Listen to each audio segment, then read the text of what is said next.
నవీన్, వడ్డే నవీన్ గారు. ఆయనకి బయట దారుణమైన లేడీ ఫాలోయింగ్ ఉంది. చాలా హ్యూజ్ ఫాలోయింగ్ అది. బట్ ఇండస్ట్రీలో ఆయన మీద ఒక నెగిటివ్ స్ప్రెడ్ చేశారు ఆ టైంలో. కొంచెం ఈగోయిస్టిక్, ఎవరితో మాట్లాడరు, ఎవరిని పలకరించరు, ఇలాంటి ఒక నెగిటివ్ స్ప్రెడ్ చేశారు. మీ దాకా కూడా ఆ నెగిటివిటీ స్ప్రెడ్ చేశారని, మీరు ఆయన్ని కలిసిన తర్వాత రియలైజ్ అయ్యారని చెప్పి ఒక ఇన్సిడెంట్ తెలిసింది. అసలు వడ్డీ నవీన్ గారిని ఎలా, ఎందుకు అప్రోచ్ అయ్యారు? ఇప్పుడు నేను చెప్పిన ఆ నెగిటివ్ కరెక్టేనా? ఏం జరిగింది ఆ రోజు? అంటే అప్పుడు ఆ కథకి మేము యాక్చువల్‌గా ఒక కథ అనుకున్నాం సార్ అది. ఆ కథకి బెల్లంకొండ సురేష్ గారు ప్రొడ్యూసర్ అండి. ఆయన ఒక వేరే హీరోయిన్‌తో మాట్లాడుకున్నాం. లాస్ట్ మినిట్‌లో వాళ్ళకి మిస్‌అండర్‌స్టాండింగ్ వచ్చి పక్కకొచ్చేసారండి. అప్పుడు వేరే హీరో అంటే ఆయన ఏమన్నారంటే, మహేష్ గారు వడ్డీ నవీన్ గారితో చేద్దాం సార్ అని. సరే ఓకేనని వడ్డీ నవీన్ గారు అన్న వెంటనే నేను మామూలుగా బయట మాట్లాడుకుంటాం కదా సార్. అమ్మో! ఆయన అదో రకంగా ఉంటాడు. నువ్వు ఫ్రీగా ఉండలేవు ఆయనతోటి. ఆయన ఫ్రీగా ఉండడు. కొంచెం ఇదిగా చాలా తక్కువ మాట్లాడతాడు. చాలా ఏదో కింద ఏదో ఏదో ఉంటాడు తప్పితే ఆయన వేరే లోకంలో ఉంటాడు తప్పితే ఇదిగా ఉండడు. ఉండింది ఆ టైంలో ఈ టాక్ ఉండిందా? ఆ టాక్ ఉందండి. ఓకే. ఆయన అంటే బై బర్త్ గోల్డ్ స్పూన్‌లో పుట్టాడు కదా! అలా ఉంటది కదా! ఇలా ఉంటది. అది ఇది అని ఏదో చెప్తుండేవారండి. సరే ఇంక నేను ప్రొడ్యూసర్ ఓకే చేసుకున్నారు. ఇక కథ వెళ్ళి చెప్దాం అనేసి వెళ్ళి నేనుని ఆకుల శివ గారు రైటర్ అప్పుడు ఇద్దరం వెళ్ళి కథ చెప్పాను. చెప్తే తనకి కథ నచ్చింది. నేను నా మైండ్‌లో ఆయన గురించి ఒకటి చెప్పారు కదా సార్. మనకు తిరుగుతూ ఉంటది కదా సార్ ఆయనతో ఎంత మాట్లాడినా. అవును. నాకు ఆయనలో ఏం కనిపించలేదండి. ఆ కామెడీ సీన్స్ వస్తే నవ్విపోవడం, ఈ సీన్ వస్తే నవ్విపోవడం అన్నీ అయిపోయిన తర్వాత వెళ్ళినప్పుడు డైరెక్టర్ గారు మీరు ఒకసారి పర్సనల్‌గా రండి నా దగ్గరికి. మనం పర్సనల్‌గా కూర్చొని మాట్లాడదాం అన్నాడు. మళ్ళీ ఇదేంటి బాంబు రా అనుకున్నానండి. వెళ్ళిపోతే మళ్ళీ నెక్స్ట్ డే ఆయన రమ్మన్న టైంకి నేను వెళ్ళా. వెళ్తే చాలా ఫ్రెండ్లీగా శ్రీకాంత్ గారు నాతోటి ప్రేయస్ రవి చేస్తానంటే ఎంత ఫ్రెండ్లీగా ఉండేవాడు ఆయన. అలా ఫ్రెండ్లీగా మాట్లాడడం. సార్ ఈ సీన్ ఎలాగ అనుకుందాం సార్, ఈ సీన్ ఎలాగ అనుకుందాం అంటే ఇంకా ఆ సీన్ ఎలా అనుకుంటున్నాను దీనికి మాట్లాడుతుంటారు మాట. అంటే నేను అసలు నేను విన్నంత రాంగ్ అండి. అప్పుడు అనిపించింది మరి అందరిని దరక్షుకుంటూ పొలుపు అంటారు కదా, ఆయన డేట్స్ ఎవరు అడుగుంటారు లేకపోతే ఏదైనా ఉంటారు, కుదరినప్పుడు ఇంక ఇలాగా మాట్లాడి ప్రచారం చేస్తుంటారు తప్పితే ఇంక రెండోది ఏం కాదని అనిపించిందంటే వెరీ నైస్ ఫెలో అంటే జెంటిల్మెన్, వెరీ జెంటిల్మెన్ అంటే నాకు నేను చేసిన హీరోల్లో నాకు శ్రీకాంత్ గారు ఎంత ఇష్టమో వడ్డీ నవీన్ గారు కూడా అంత ఇష్టం. మీరు చెప్పారా సార్ మీ గురించి ఇలా? చెప్పి నవ్వుకున్నాడు నేను. అంటే అనుకుంటే నాకు నా వర్క్ కూడా వినిపిస్తుంటదండి అప్పుడప్పుడు అన్నాడు ఆయన. అండ్ ఇంకో విషయం ఏంటంటే ఇప్పుడు మీరు ఎలా అయితే చాలా సంవత్సరాల తర్వాత రీఎంట్రీ ఇస్తున్నారో ఆయన కూడా అలాగే రీఎంట్రీ ఇవ్వబోతున్నారు. సినిమా ప్రొడక్షన్ లో ఉంది, త్వరలో రిలీజ్ కాబోతుంది. అవును సార్, అవును. నేను మొన్న చూసాను సార్, నాకు తెలియలేదు, మొన్న ఈ మధ్య పేపర్లో తింటూ చూసేది. కానీ మంచి హిట్ అవ్వాలి సార్ ఆయనకి. అండ్ వడ్డే నవీన్ గారి విషయం పక్కన పెడితే ఆ సమయంలోనో లేకుంటే అంతకు ముందో తర్వాత నాకు అంత ఐడియా లేదు సార్. తరుణ్ గారితో, హీరో తరుణ్ గారితో మీరు ఒక సినిమా చేయాల్సి వచ్చింది. ఆల్రెడీ అంతా ఫిక్స్ అయ్యింది. లాస్ట్కి వచ్చేలేక హీరోకి నిర్మాతకి మధ్య ఏదో డిస్ప్యూట్స్ వచ్చి సినిమా ఆగిపోయిందని విన్నాను. అది ఏం సినిమా, ఎందుకు ఆగిపోయింది? అదే బెల్లంకొండ సురేష్ గారి సినిమా అండి. అది వేరే కథ అండి. అది తరుణ్ గారితో అనుకున్నామంటది.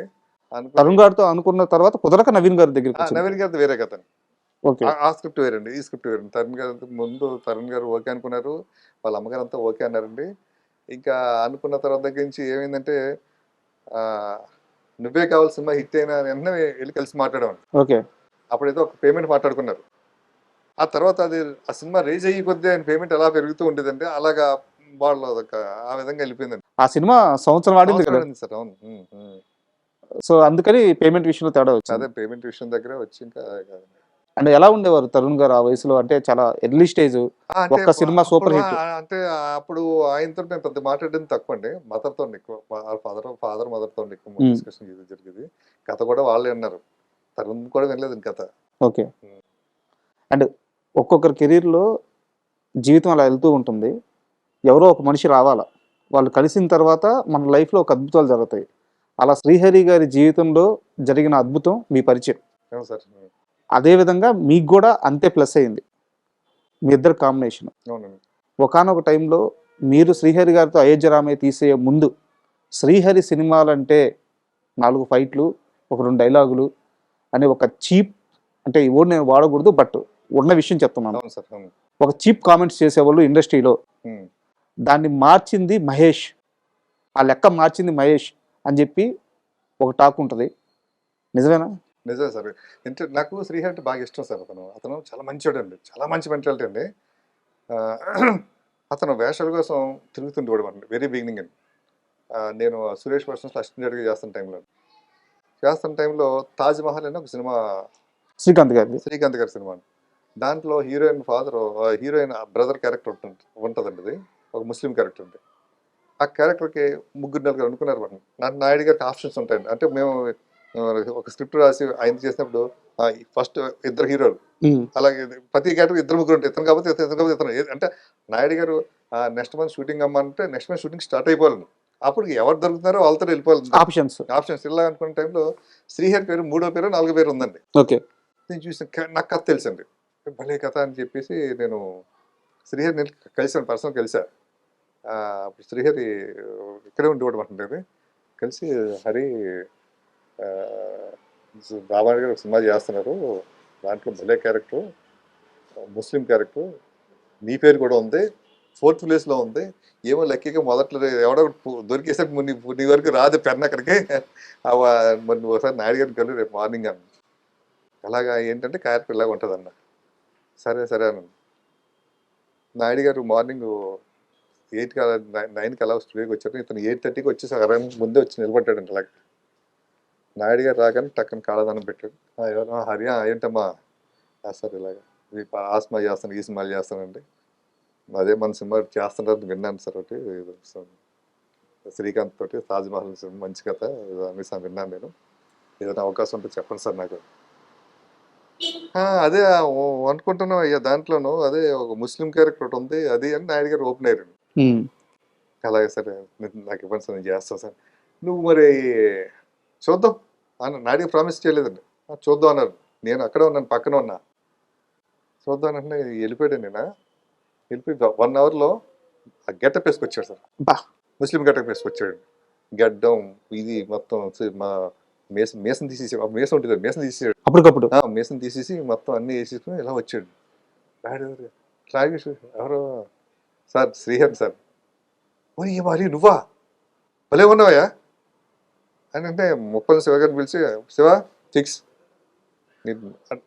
శ్రీహరికి హిందీ వచ్చి కదా ఆ హిందీలో డైలాగ్ అది చెప్పేసరికి నాయుడు గారి మనసు ఇదే అయిపోయింది. ఫైర్ అంటే ఎలాగ ఉండాలయ్యా, ఇదే గెటప్ ఇదే అన్నాడు అంతే. ఆ సినిమా అతనికి ఫస్ట్ నంది అవార్డు వచ్చింది సార్, బెస్ట్ ఫిల్మ్. అతని జీవితంలో రామానాయుడు గారు అందరు కదా, నేనండి అతను కనిపించింది. మహేష్ చెప్పడం బట్టే కదా నేను అక్కడికి వెళ్ళాను, నాకు ఆ వేషం వచ్చింది అని చెప్పేసి ఇంకా అందరికీ చెప్తుండేవాడండి. చాలా ఇంటర్వ్యూలో కూడా చెప్పాడండి అతను. ఆ తర్వాత ఇంకా మా సురేష్ పర్సన్స్ సినిమాలు చేయడం అండి. ఇంకా శివయ్య సినిమా నేను చేస్తున్న, ఆ నాయుడు గారి కుటుంబం సినిమా, అన్ని ప్రేమించుకుందారా సినిమా. ప్రేమించుకుందారా సినిమాకి వచ్చేటప్పటికి ఏంటంటే దాంట్లో అప్పుడే పెళ్ళి అయిందండి. మనిషి ఆ గెటప్ కొంచెం ఈ ఫ్యాక్షనిస్ట్ గెటప్లో చేద్దాం, వాళ్ళు ఇలా కాకుండా లుంగీ షర్ట్ పెడదాం చెప్పి లుంగీ షర్ట్ పెట్టి ఇది పెడితే చూడడానికి గ్లామర్ కనిపించేవాడండి. నేనే అన్నా, మీ ఇద్దరు నన్ను బాబాయ్ అంటే నేను అతను బాబాయ్ భలే ఉన్నది ఏంటో బుద్ధిగా ఉన్నావు నువ్వు, హీరోగా కూడా వేయించండి. మళ్ళీ పెట్టుకుంటాడే బాబాయ్ హీరోగా అన్నట్టు. లేదు నువ్వు ట్రై చేయ, నువ్వు ఏమిటి చెప్పలేవు, విలంగా చేసిన రజనీకాంత్ హీరో అవ్వలేదా, మోహన్ బాబు గారు హీరో అవ్వలేదా, చెప్పలేం కదా అన్న టైంకి సార్ మా ప్రేమించుకున్న రిలీజ్ అయిందండి. మంచి హిట్ అయిందండి, అతనికి మంచి పేరు వచ్చిందండి. ఇమీడియట్లీగా ఒక 1.5-2 ఇయర్స్కి మా శివయ్య సినిమా అయ్యే టైంకి దాంట్లో కూడా మంచి క్యారెక్టర్ వేసాడు. శివయ్యలో కూడా అతను హీరోగా అవకాశం వచ్చింది సార్. ఏఆర్ఎస్ మహేంద్ర గారు ఒక చిన్న కథ అనుకుని, పోలీస్ కథ అనుకుని రాగానే ఫస్ట్ నా దగ్గరికి వచ్చాడు శ్రీహరి. ఓకే, వచ్చి నాకు హీరోగా అవకాశం వచ్చింది, ఇక డైరెక్టర్ ఎవరైనా చెప్పలేదు వాళ్ళు, నువ్వు చేయి బాబాయ్ డైరెక్టర్గా, నువ్వు చేయి, మనం మనందరం కాంబినేషన్ చేద్దాం. నేను దండం పెట్టా. నా ఏం ఇక్కడ సురేష్ పర్సన్స్లో డైరెక్టర్ అవ్వాలని, నేను ఇక్కడే డైరెక్టర్ అవుతా, ఇక్కడ అయిన తర్వాత నేను బయట చేస్తాను. కానీ అప్పటికే అవును 1 సంవత్సరం, 2 సంవత్సరాలు, 3 సంవత్సరాలు, 5 సంవత్సరాలు ఎప్పుడైనా పర్లేదు, నా డ్రీమ్, నా ఫస్ట్ సినిమా రామానాయుడు గారి బ్యానర్లోను అనేసి అతను చూపించిన స్టూడియోలో ఫొటోస్ ఉంటాయి సార్. నాయుడు గారు పరిచయం చేసిన డైరెక్టర్ ఫోటోలు అన్నీ ఉంటాయండి, నాయుడు గారు పరిచయం చేసిన యాక్టర్ ఫోటోలు ఉంటాయండి, నాయుడు గారు పరిచయం చేసిన రైటర్ ఫోటోలు ఉంటాయి, నాయుడు గారు పరిచయం మ్యూజిక్ డైరెక్టర్ ఫోటోలు ఉంటాయి. అలా నా ఫోటో కూడా ఇక్కడ ఉండాలి. అది సరే ఓకే అన్నాడు. అప్పుడు కేఎస్ నాగేశ్వరరావుని పెట్టినారు సినిమాని, మంచి హిట్ అయిందండి. పోలీసు, దేవ, సాంబయ్య అయిన తర్వాత ఈ లోపల నాకు ప్రేయస్ రవి ఆ టైంలో అతను నా ప్రేయస్ రవి స్టార్ట్ అయ్యే టైంకి అతను హీరోగా ఎస్టాబ్లిష్ అయిపోయాడు. అంటే మాస్ హీరోగా ఏదో అవును. ఫైట్ పోలీసు, దేవ, సాంబయ్య 3 సినిమాలు అయిపోయాడు. నా ప్రేయస్ రవిలో అతనే బాబాయ్ నువ్వు ఫస్ట్ టైం డైరెక్షన్ చేస్తున్నావు కదా, ఏదైనా చిన్న క్యారెక్టర్ నేను చూపించాను. చేస్తా అన్నాడు. చేస్తాను, ఈ చిన్న క్యారెక్టర్ నేను చేస్తాను. నన్ను చిన్న విలన్ క్యారెక్టర్ ఒకటి ఉంది, మరి చేస్తావు, నువ్వు ఇప్పుడు హీరో కదా, నువ్వు నిన్ను అడగడం కూడా నాకు సిగ్గా ఉందన్న. లేదు నేను చేస్తాను, ₹1 కూడా తీసుకోలేదు సార్. అప్పుడు అతనికి 15 లక్షలు, 10 లక్షలు, 20 లక్షలు ఏదో ఇచ్చేవారు రెమ్యునేషన్లో. దీంట్లో 5 days 4 days చేశాడు నేను. మీకోసమే. అంతే, నా కోసం ₹1 కూడా తీసుకోలేదు.